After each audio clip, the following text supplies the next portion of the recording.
গোলাম মুর্তজা, যেটা আসলে জানতে চাই, মানে নির্বাচনে এখনো ৩ সপ্তাহ পুরোপুরি নেই। ঠিক এই মুহূর্তে আসলে যে খবরটা নয়াদিল্লিতে ঘটে গেল, শেখ হাসিনার বক্তব্য প্রচার করলো তারা, এবং আমরা দেখতে পেলাম আজকে খবর আমাদের পররাষ্ট্র মন্ত্রণালয় থেকে ক্ষুব্ধ প্রতিক্রিয়া জানিয়েছে। উস্কানিমূলক বাক্য সেখানে প্রয়োগ করা হচ্ছে বলা হচ্ছে।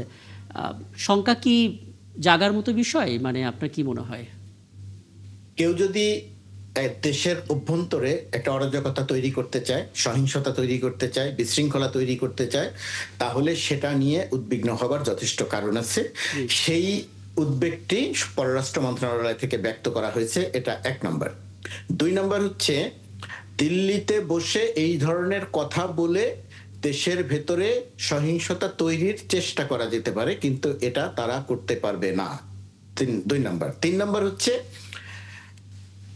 দেশের অভ্যন্তরে অরাজকতা তৈরির জন্য একটা শক্তিকে ব্যবহার করতে হচ্ছে, এবং এই যে সহিংসতা তৈরি করা, উস্কানি দেয়া মূলক যে বক্তব্য, সেই বক্তব্যটি দেওয়ার ক্ষেত্রে তাদেরকে ব্যবহার করা হচ্ছে। এই বক্তব্যের মধ্য দিয়ে আওয়ামী লীগের রাজনীতি কোনো পরিণতি পাবে না, আওয়ামী লীগের রাজনীতির কোনো প্রচার বা প্রসারও ঘটবে না। আওয়ামী লীগ একটা শক্তির ক্রিয়ানক হিসেবে ব্যবহৃত হচ্ছে, তাদেরকে ব্যবহার করা হচ্ছে।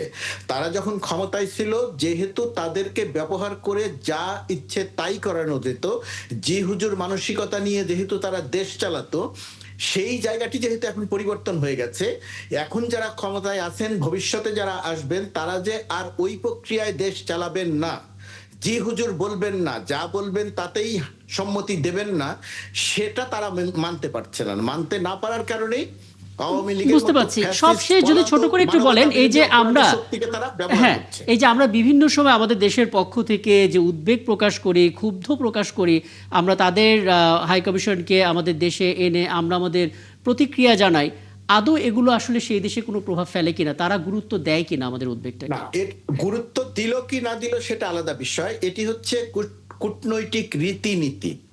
বাংলাদেশ নিয়ম মাফিক, এথিক্যালি কূটনৈতিক রীতিনীতি মেনে যেভাবে প্রতিক্রিয়া ব্যক্ত করতে হয় সেইভাবে প্রতিক্রিয়া ব্যক্ত করে। বাংলাদেশ কিন্তু মণিপুর বা ত্রিপুরা বা অন্য কোনো জায়গার বিচ্ছিন্নতাবাদী কোনো দলের নেতাকে ঢাকায় কথা বলার সুযোগ দেয় না। বাংলাদেশ রাষ্ট্রদূতকে ডেকে জানায় যে এই ঘটনার পরিপ্রেক্ষিতে আমরা উদ্বিগ্ন, এই কাজটি ঠিক নয়, তোমরা এই কাজটি থেকে বিরত থাকো। তারা শুনলো কি না শুনলো, শুনবে কি শুনবে না, সেটা তাদের কূটনৈতিক রীতি। আমাদের রীতি বন্ধুত্বের রীতি। আমরা বন্ধুত্ব করতে চাই, কিন্তু এর অর্থ এই নয় যে একদম সময়টা শেষ। কিন্তু আমি আসলে যে বক্তব্যটা জানতে চেয়েছিলাম সেটা খুব চমৎকারভাবে আপনি দিয়েছেন, এবং ডাক্তার শান্ত, আসলে সময় থাকলে আলাপটা দীর্ঘ করতাম। আমরা আসলে এটাই বোঝার চেষ্টা করছিলাম যে বাংলাদেশ আসলে তাদের জায়গা থেকে যে ক্ষুব্ধ বার্তা দিয়েছে, যে প্রতিক্রিয়া জানিয়েছে, তার ফলাফলটা আসলে কি, এবং এটা আসলে আমরা আমাদের কূটনৈতিক শিষ্টাচারটাই কেবল পালন করছি, এবং মানুষ আসলে সেই উদ্বিগ্নতার পথে যাবে না, সেই জায়গাটাই আসলে কাম্য, এর বাইরে তো আসলে কিছু বলার নেই।